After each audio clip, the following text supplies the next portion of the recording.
Pão italiano de fermentação natural. Feito pelo irmão Hugo. Uau. Vem com a gente!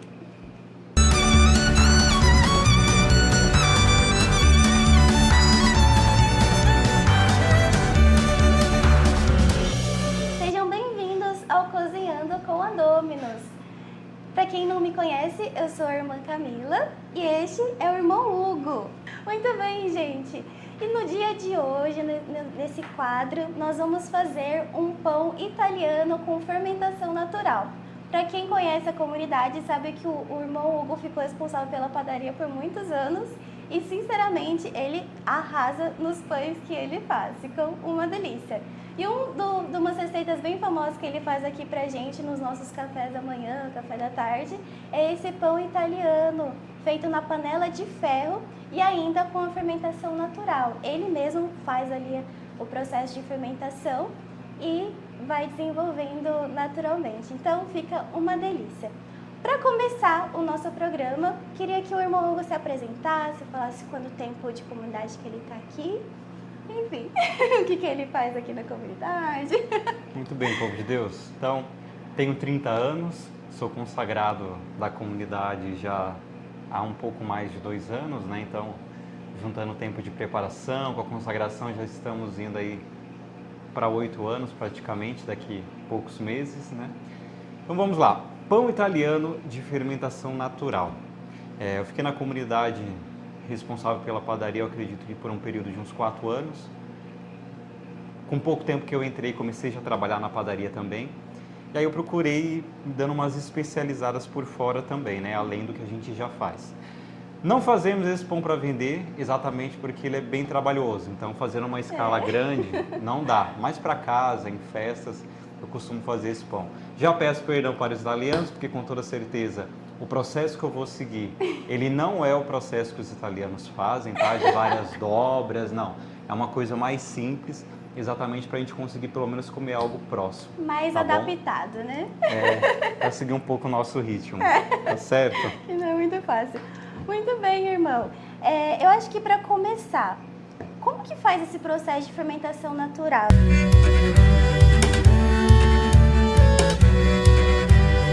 Farinha e água, tá? Então você vai fazer uma mistura, você pega uma medida de farinha com uma medida de água e você mistura isso aí.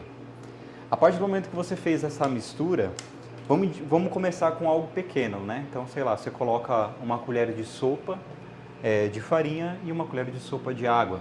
É um para um, né? Uma medida de farinha, uma medida de água, misturou. Você deixa por 24 horas. No dia seguinte, você pega essa mistura, a metade dela você fica, a outra metade você descarta. Ficou uma medida. Depois você começa a colocar uma medida semelhante a essa de água e uma medida de farinha. Então agora são 3 medidas. No primeiro dia eram 2 medidas, da farinha e da água. A partir do dia seguinte já são 3 medidas. A da mistura, a medida da água e a medida da farinha. Um para um para um. E aí você deixa por 24 horas e depois disso você vai, no dia seguinte, você fica só com 1/3 disso. Divide em 3. Isso, como são 3 medidas, você vai ficar só com uma medida dessas 3. Aí você ficou com uma medida, coloca uma medida de água, uma medida de farinha. 24 horas, logo em seguida você vai fazer esse mesmo processo. Fica com uma parte e depois as outras 2 medidas você descarta, fica com 1/3. Isso você repete dentro de um prazo aí de umas 3 semanas mais ou menos. Os primeiros dias parece que não dá em nada. Na realidade, até a primeira semana, se a gente for bem sincero. Na segunda semana parece que o negócio está dando uma melhorada. Começa a melhorar. Uma dica, quem quiser colocar um pouco de mel nos primeiros dias, quiser colocar açúcar. Porque o que acontece? Essa mistura de farinha com água vai se formando algumas bactérias, né? E aí, com o tempo, vai se fazendo um processo de seleção dessas bactérias. E tem algum tipo de farinha que é melhor para isso? Sim, a farinha integral, ela é melhor do que a farinha branca, né? Sim. E melhor que a farinha integral é a farinha integral orgânica. Olha só. Que ela é mais natural ainda, e isso ajuda esse processo de desenvolvimento e de criação do fermento, né? Tá? Então, o normal é que depois que passe aí um período de umas 3 semanas, essa mistura que você tem, que você está trabalhando ela dia após dia, com muita paciência, ela começa já a fermentar. E aí a gente tem esse fermento que ele tem um nome, é o tal é o chamado a massa madre, é o nome que é dado. Tanto que agora é muito comum, se eu não me engano, nos Estados Unidos, está se crescendo bastante o trabalho do pão com a fermentação natural e chamado também pão de massa madre. Tá? Que é madre vem de mãe. Então é a massa mãe que vai fazer todas as outras receitas. Muito bom. E daí depois você fez aqui o fermento, deu todo esse processo. Sim, muita paciência. Muita paciência. Depois de um mês que ele já está mais forte assim, vai guardando, você guarda ele, deixa ele para fora ou vai guardando na geladeira? Depois desse período de fazer um trabalho diário, né, o ideal é que ele sempre fique no tempo mesmo, você deixa na cozinha separado. Depois disso, que você viu que já formou, já tem vida o negócio, você pode guardar na geladeira. O ideal é você deixar ele no máximo uma semana. Se passou de uma semana você não vai fazer nenhum pão, nada, você tem que voltar, tem que tirar uma parte dele, colocar uma medida de água, uma medida de farinha, misturar e devolver para a geladeira. Ou até mesmo deixar um pouco antes, para ele se alimentar daquela farinha, daquela água, para ele ir para a geladeira. Porque queira que não, a temperatura ela é crucial para o processo de fermentação. Sim. Quanto mais quente, mais as bactérias elas vão se alimentando e a fermentação ela vai acontecendo. Se tiver mais frio, reduz. Se tiver mais frio, demora a fermentação. Sim. Então, quando a gente coloca na geladeira, o bom da geladeira é que se você está com o tempo apertado, você não vai fazer pão todo dia ou algo do tipo. Deixa na geladeira, ele fica meio que parado o processo. Reduz. Mas se esquecer lá no fundo da geladeira, corre risco de morrer, né? Corre risco de morrer. Porque daí o que acontece? Como essas bactérias elas vão se alimentando da questão da farinha e da água, chega uma hora que acaba. E aí uma começa meio que se alimentar da outra. E aí uma hora vai reduzindo o grupo. O que costuma acontecer com o fermento é que em cima começa a ficar um líquido, começa a formar uma água pastosa. Há como se fosse uma separação. Vai se descendo algo grosso para o fundo, né? E em cima vai ficando líquido. Muito provavelmente está morrendo o fermento. E aí, se morreu, você vai ter que fazer todo esse processo de novo. Mas assim, eu acho que isso nos ensina muita coisa, né? Porque o nosso processo de vida de santidade, busca pela santidade, busca pela vocação também, não é de um dia para o outro, né? Com toda certeza. Até porque a experiência de vocação é o que a gente sabe, né? Se vocare, quem vocaciona, quem chama é Deus. E pelo pouco que a gente vai aprendendo depois com a experiência, que Deus fala pouco. Como disse o nosso fundador, ele fala pouco, mas quando fala, ele cria. É o necessário, né? Ele fala o necessário. Então, Deus só dá um sinal, por vezes, no início, né? Aquele que tem a vocação para o celibato. Não duvido dos outros estados, mas do celibato, pelo menos de modo geral, é assim. Ele dá um único sinal. Mas é o sinal suficiente para você saber, eu preciso dar passo. Eu preciso começar a caminhar. E falando em vocação, gente, o tema do nosso papo de cozinha de hoje é exatamente sobre o celibato, desejo de eternidade. Vamos falar um pouco sobre essa vocação que nós temos, né? Eu e o irmão Hugo, nós vivemos aqui na comunidade de vida. E o que é essa vocação ao celibato, né? Porque a gente fala que cada vocação, particularmente ao estado de vida, carrega em si uma profecia, né? Do matrimônio tem uma profecia específica, mas qual que é a profecia do celibato, né? Mas por que nós nos abnegamos de constituir nossa família, de casar, de ter filhos, de trabalhar? Por que a gente se abstém de tudo isso? Tá, vamos lá então. A realidade do celibato, como a igreja já nos ensina por meio do catecismo, ela é uma antecipação do que viveremos na eternidade. Tá? Então, tanto que aquele que se casa aqui na terra é dito, até que a morte os separe. Então, a partir do momento que há a morte, a pessoa vai ter o encontro dela com Deus. E no céu seremos todos como irmãos, como disse nosso Senhor no Evangelho também. Eu não vou lembrar a passagem, o versículo. É essa a realidade. Nós somos chamados a testemunhar aqui na terra já o que todos somos chamados a viver no céu. Tá? Porque você precisa fazer muito esforço para você perceber que a gente vive hoje num mundo aonde se esqueceu o olhar do Eterno, se esqueceu o olhar do céu, se esqueceu que o nosso fim não está aqui, Sim. mas o nosso fim ele reside em Deus, com Deus. Tá? Então, aquele que é vocacionado ao celibato, então quando a gente fala vocacionado, Deus chama, não é a gente que vai atrás diretamente. Mesmo aquele que já porta um desejo da vida celibatária, é Deus que está inquietando com aquele desejo também. Exatamente. Né? Então, como vai dizer Santa Teresinha, não há nenhum desejo que Deus coloque no meu coração que Ele não possa realizá-lo. Então, quem pôs foi Ele. Tá? Então, dentro do caminho, aquele que é vocacionado à vida celibatária, ele percebe que há uma inquietação em cada pessoa, de acordo com o seu temperamento, de acordo com o seu jeito de ser. Deus tem sua história, Deus tem uma pedagogia para atraí-la, né? Para conduzi-la e inquietá-la.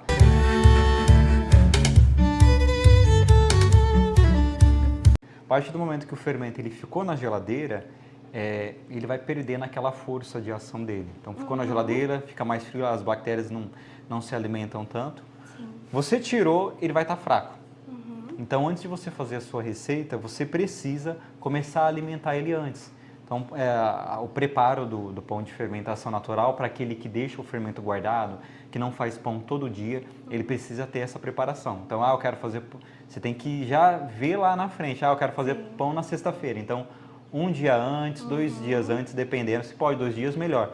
Já começa a dar uma preparada nesse fermento, tá? Como que funciona? Tirou o fermento da geladeira, digamos que não pode semelhante a esse, tem o equivalente a um dedo. Então, você tira ele, coloca ele num pote, até mesmo, eu uso o próprio pote. Eu vou de olho. Um dedo do fermento, eu vou e coloco um dedo de água. Depois eu vou e coloco um dedo de farinha. Ótimo. Tá? E mistura? E mistura. O melhor é com o fermento, ele está aqui. Você coloca um dedo de água e mistura bem.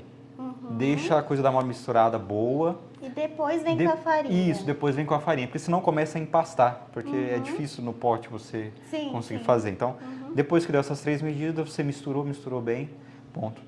Deixa lá na sua cozinha, pode deixar aí no período aí de umas 6 a 8 horas, mais ou menos, para ele fazer essa alimentação dessa farinha e dessa água, e ele criar um pouco de força. Indico 2 alimentações antes de usar o fermento. Se você ficou um tempo de uma semana, por exemplo. Tá? Mas vai depender muito do tempo também. Então, a questão da temperatura no dia interfere bastante. Se vai estar muito quente, se vai estar muito frio. Sim. Então, é algo que a gente não tem controle. Então, vai aquele tato, né? Na prática, você não consegue colocar, esquematizar. Mas você consegue ter uma noção e você vai se adequando de acordo com o preparo. Quando ele começa a crescer, ele não pode... na hora que você já faz a própria mistura, ele não pode ficar nem líquido, todo líquido, como se fosse, sei lá, um suco, um negócio assim. E ele também não pode ficar muito seco, ao ponto que você vai mexendo ali... E fica resistente. E fica resistente. Pode até ficar um pouco. A questão do sabor, de acordo com o sabor que você quer, mais ácido, menos ácido... Tem a maneira das medidas do processo do fermento. Olha só, acho que dá um outro vídeo bem legal. Dá um outro vídeo. Aí a gente fala que dá a diferença no sabor do pão. Mas vamos lá, ó. 1 para 1, que é a medida padrão, que geralmente se faz. Então, fez esse processo, vai ficar um pouco resistente. Se coloca o garfo lá dentro, você vai ver que está um pouco resistente. Isso é antes de começar a fermentar. Sim. Depois que fermentou, sei lá, o normal é dobrar o tamanho. Então, digamos que ficou na metade do pote. Então, ela vai ficar praticamente quase tudo. Tá? Então, o ideal é sempre ter um pote que, quando dobra, ainda tem uma parte boa. Uma sobra de espaço. Isso, correto. Tá certo. Tá? Então, é isso. Depois cresceu, se você colocar uma colher ou um garfo, ele vai murchar. Porque todo o gás que ele estava segurando ali, essas bactérias, ele vai soltar. Tá certo? Tá bom. Então vamos para o nosso pão finalmente. Ufa! Chegou! Então, o que se usa nesse pão italiano, irmão? Vamos lá. Já me agrada porque ele não usa tanta coisa. Você consegue memorizar e fazer a receita com tranquilidade. Cabeça. Então vamos lá. Farinha, sal, azeite, água e o levain. O fermento natural. Então vamos lá. Eu peguei essa bacia, pesei lá, eu coloco primeiro o líquido, então eu coloco 350 ml de água ou 350 gramas de água. Logo em seguida, eu já coloco o levain, que é o nosso fermento natural. Maravilha. Com a bacia cheia de água, jogado o fermento, mistura esse fermento, deixa ele diluir. Um sinal, se você joga esse fermento natural dentro da água e ele fica aí em cima, é sinal que ele está com uma fermentação muito boa. Uma das orientações para saber se o fermento está dando certo ou não é esse teste de pegar um tanto e jogar num copo com água ou algo do tipo. Se foi para o fundo, ele ainda está fraco. Tá. Mas se ele começa a ficar mais em cima, é sinal que ele está começando a criar uma fermentação boa. Logo em seguida, você joga um fio de azeite.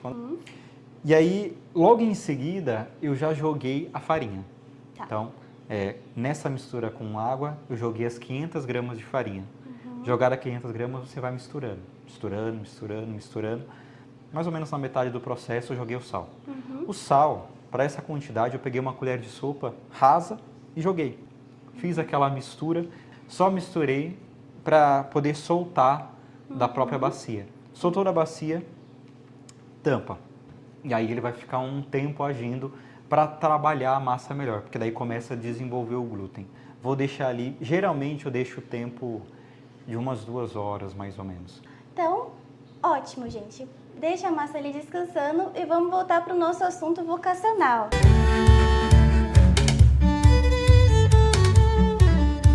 Vamos lá. Então, eu queria saber, irmão Hugo, como foi um pouco desse seu processo de discernimento ao celibato?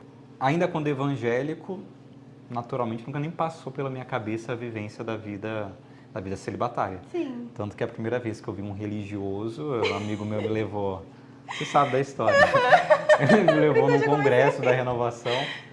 E aí, assim que a gente desceu do carro, eu vi uns caras lá usando um hábito marrom, andando descalço. Falei, cara, é brincadeira, né, Michel? Vai ter teatro aqui. Brincadeira, vai ter teatro, que é sacanagem, cara. Você me trouxe num negócio que vai ter teatro. Ele, não, o pessoal vive assim. Eu falei, quem que vive assim? Andando descalço na rua, usando uma roupa dessa? Algum tempo depois? Eu uso uma roupa dessa, mas eu não ando descalço. Conheci a comunidade e comecei a passar no atendimento de oração. Tá? Então, passando no atendimento de oração, isso que durou aí por volta de uns 6 meses, a irmã me inquietou sobre a questão de estado de vida. Nunca nem tinha pensado sobre o assunto. Eu falei assim, o que Deus tem para sua vida? Você nunca se perguntou? Não, nunca me perguntei. Que tal você oferecer um ano para ele? Em fazer essa experiência, em querer escutá-lo, querer ouvi-lo. Daí você pode seguir lá no Instagram, @dominussalos, ou então a gente tem um perfil dedicado somente ao vocacional. Então, por lá você consegue receber ainda mais rápido a informação dos encontros vocacionais e tudo aquilo que se refere ao nosso processo vocacional da comunidade, que é o @vocacionaldominus S, para você estar ali conectado com a gente também.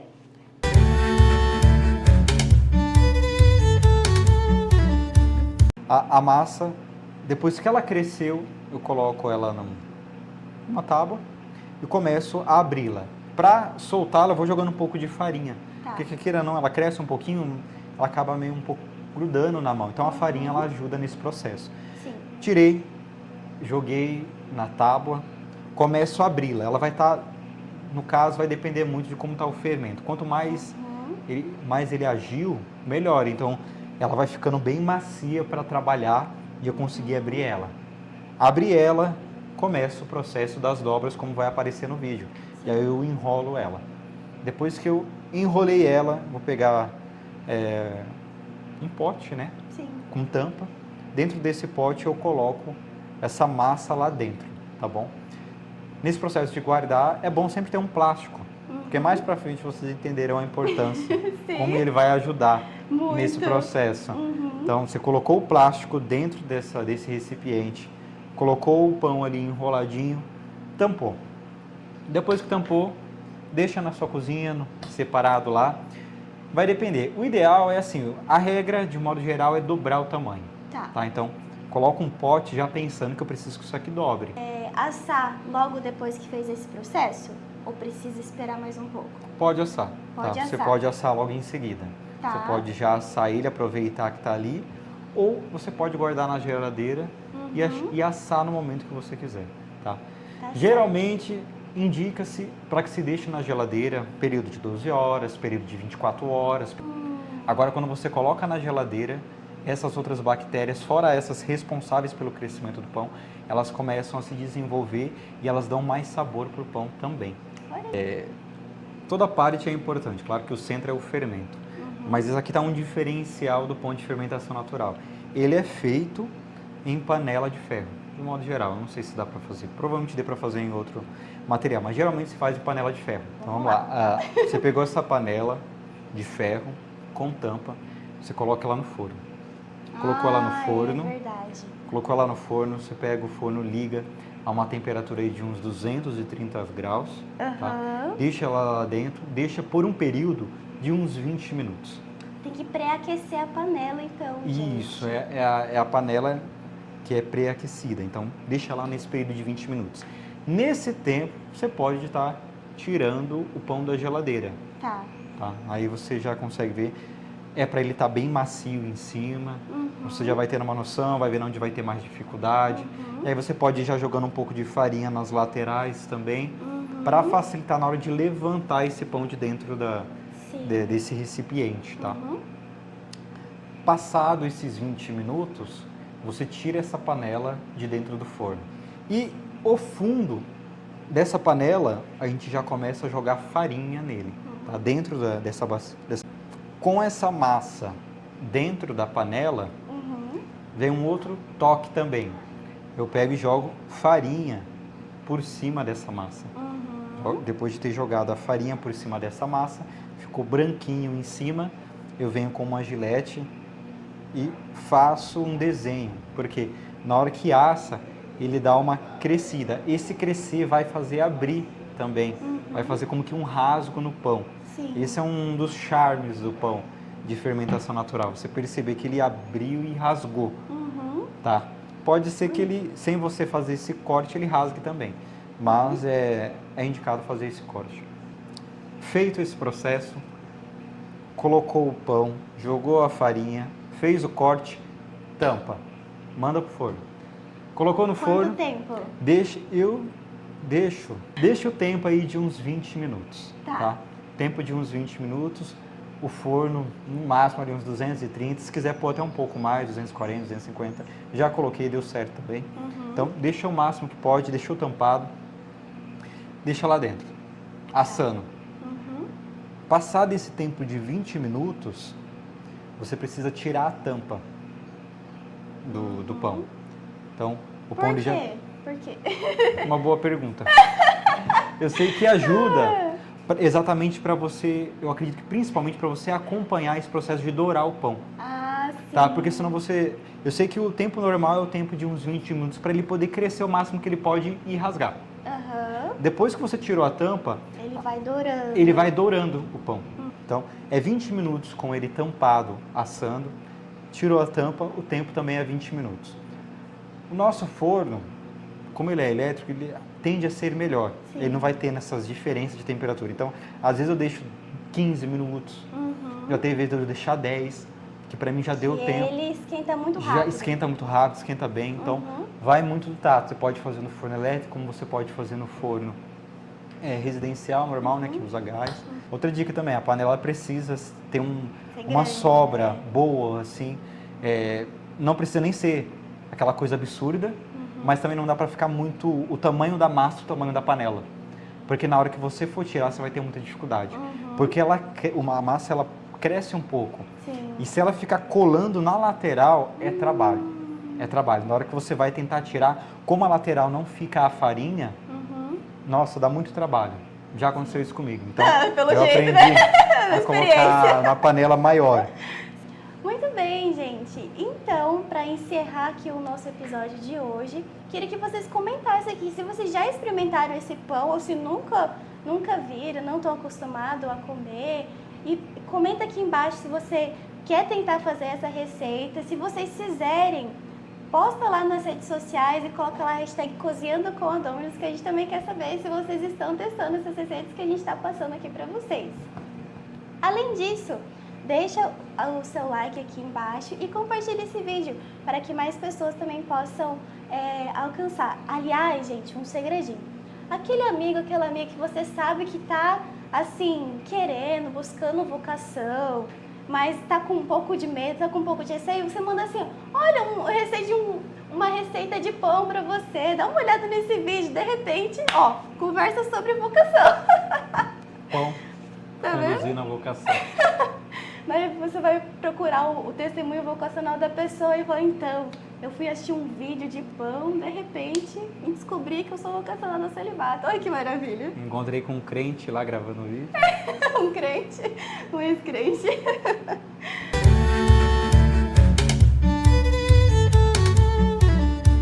E para encerrar aqui o nosso vídeo, eu queria que o irmão Hugo desse uma mensagem exatamente para essas pessoas que sentem medo, que se sentem muito apegadas à família ou ao trabalho, presos para se entregar inteiramente para Deus, particularmente nesse estado de vida ao celibato. Certo, vamos lá.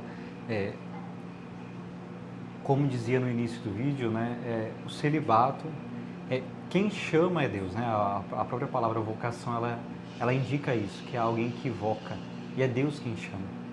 Aquele mesmo Deus que chama é o mesmo Deus que capacita, que vai dando todo o socorro dentro desse processo. Lembro quando comecei a me inquietar sobre essa questão de vocação, eu ficava pensando, falei, nossa, mas existem tantas congregações, existem tantos lugares para ir, eu vou ter que ficar visitando a Canção Nova, visitando a Comunidade Shalom, visitando ali, visitando acolá, para mim poder perceber o chamado de Deus? Não. A comunidade fazia uma missão exatamente a, 10 minutos a pé de onde eu trabalhava. Então, por vezes, é muito comum Deus já vai conduzindo tudo isso. A gente que vai complicando o processo, essa é a realidade. A gente mais complica do que... Então, principalmente escuta. Aquele que está procurando discernir a vocação é escutar. E Deus fala sempre. A questão é que muitas das vezes a gente não está muito aberto. A gente precisa ser sincero, transparente. Deus trabalha na verdade. Então, dentro desse caminho de vocação para a vida celibatária, Deus vai começar a dar os seus sinais, né? Com cada pessoa, Deus dá os seus sinais. No meu caso, por exemplo, antes de vir para a comunidade, eu já trabalhava num restaurante, onde eu convivia com um monte de pessoas, na qual eu conhecia há pouco tempo, morava com eles praticamente, porque eram pessoas que vieram todas de outras cidades para poder trabalhar no restaurante. Era meio essa a estrutura do restaurante, eles contratavam pessoas com uma boa flexibilidade e para isso eles davam alojamento. Então eu já ia vivendo uma vida comunitária sem perceber. Já estava vivendo com Deus já estava preparando. Eu estava me preparando, já tinha me tirado do meio da minha família.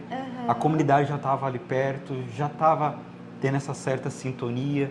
Lembro que antes de conhecer a comunidade também, mexendo no celular, usando o YouTube, uma hora apareceu uma pregação do irmão Alexandre, eu assisti a pregação toda do irmão Alexandre, e ali, pouco tempo depois, fui fazer o curso, e na hora que eu vejo alguém lá dando a formação, quem está dando a formação? Quem é? O Frei que eu tinha assistido o vídeo. Alexandre. Então, são sinais, Deus vai conduzindo, né?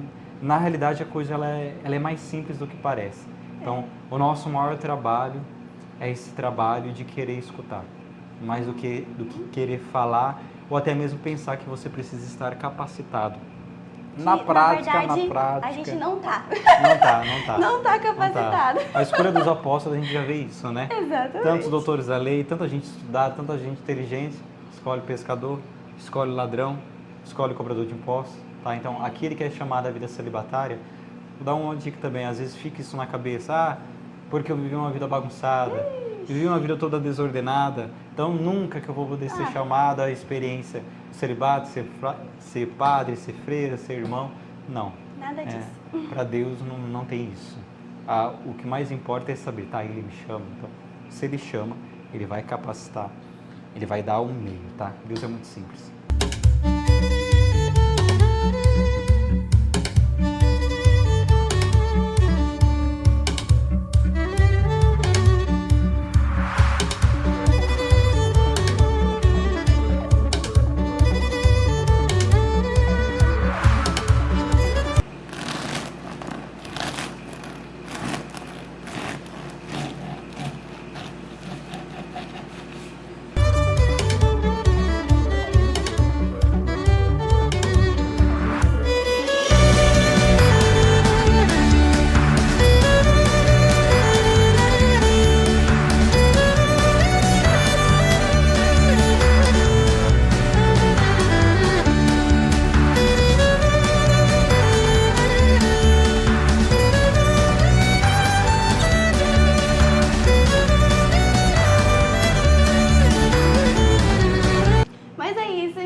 faça mais vídeos.